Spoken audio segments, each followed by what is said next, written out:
Hi guys, it's Ashley, your scrapping nerd, and I have day 20 of 31 days of cut file fun from MK at SOME Assemblage Required, so make sure you check out her channel.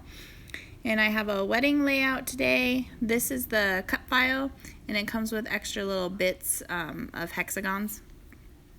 And I'm using the Blue Fern Studios Seaside Cottage.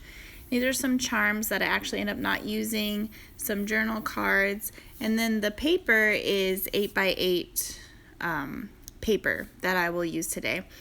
And I have a plan of kind of piecing together a 12x12 layout using the 8x8 paper.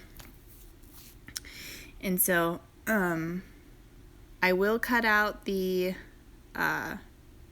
ship's wheel here that you can see, and I left that little bit on the side because I wasn't sure yet if I was going to cover that up, but I will cut that down and cover it with the photo. And I inked all of the edges with walnut stain, and you can see this is just a scrap piece of 12x12 paper, and then my idea is to make kind of all four corners with the 8x8 paper. So first I'm going to draw lines so that I know where the middle of the 12x12 paper is. And so you can see here, this is my plan, and I'm actually going to change out that pink paper that has the ship's wheel because it's the only one that had a pattern, and so I decided it didn't look right in the end. So that one won't stay. I'll do another of this color. But you can see I'm going to ink the edges on the inside with the walnut stain, and I will ink the whole layout, but because I'll be cutting the edges off, I don't need to ink the other sides yet. And so I got that glued down, and then I'm going to cut the excess off of the layout. And I'm going to do that for all four corners. And then you can see here, this one just looks better than that pink one did. And so I'm going to use the walnut stain and do all the whole outside of the layout as well. And then I'm going to put this ship's wheel in the center. I think I called it an anchor earlier, but it's a ship's wheel. And I really thought I was going to use this journal card that said Seaside Story, and I'll leave it there for a while, but in the end, I will remove it.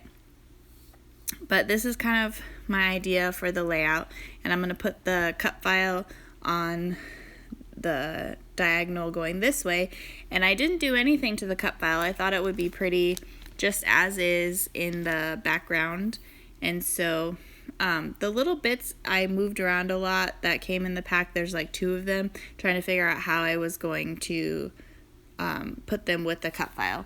But you'll see, I'll kind of tuck them in. And so I cut this label out from the journaling pack of the cards, and here I'm still kind of fidgeting with those little pieces of the cut file and where I want to put this label at. And so this is kind of the idea, and this is what I'm liking. And so I'm going to pop up the ship's wheel on some foam, and I just used some craft adhesive foam. And I had to put little bits on the parts of the ship wheel so that they also would stand up.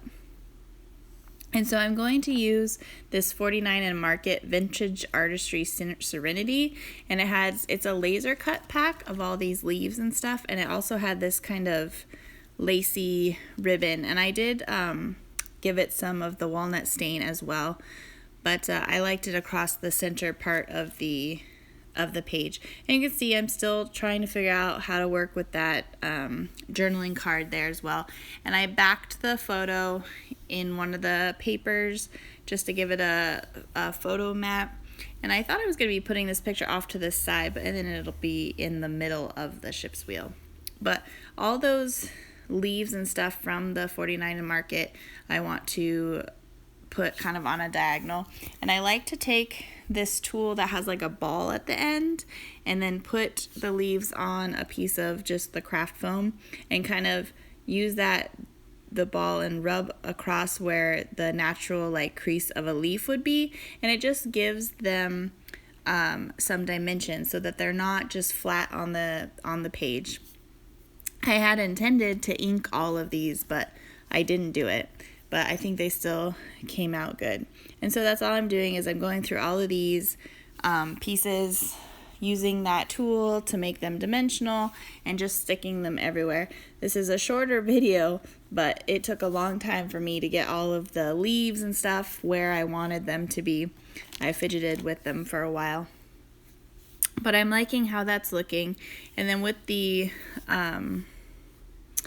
different colors, like the brown and the blue, I like the addition of the darker blue to the page too. I think that really helped stand out. And see, I'm still fidgeting with those little hexagon pieces that came with the cut file. But I'm liking how that's looking.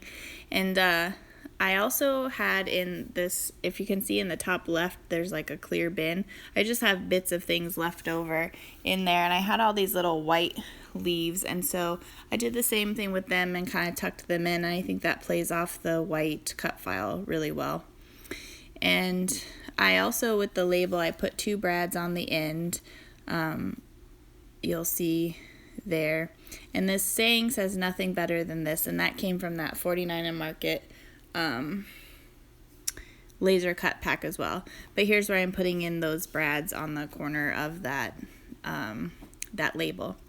While I'm doing that, make sure you guys go check out all the people playing along with 31 Days of Cut File Fun. There's some amazing layouts in there. All the information is in the description box below, so make sure you check them out. I'm continuing to just kind of stuff some leaves in there. The back of the page had some leaves that you can cut out, but I'm really bad at cutting out when it's really like a thin stem. So I just cut out the big leaves and tucked those in, as opposed to doing the whole kind of with the stem thing. And so there's also some butterflies, so I had to put a couple butterflies in there. I like to bend up the wings and just glue down the center and put some pop dots on the wings, so that in the album they're still dimensional. But that's the layout. Thank you to everyone who has liked and subscribed to my channel. I really appreciate it. If you haven't yet, go ahead and hit those buttons below. And everyone have a great day. Bye.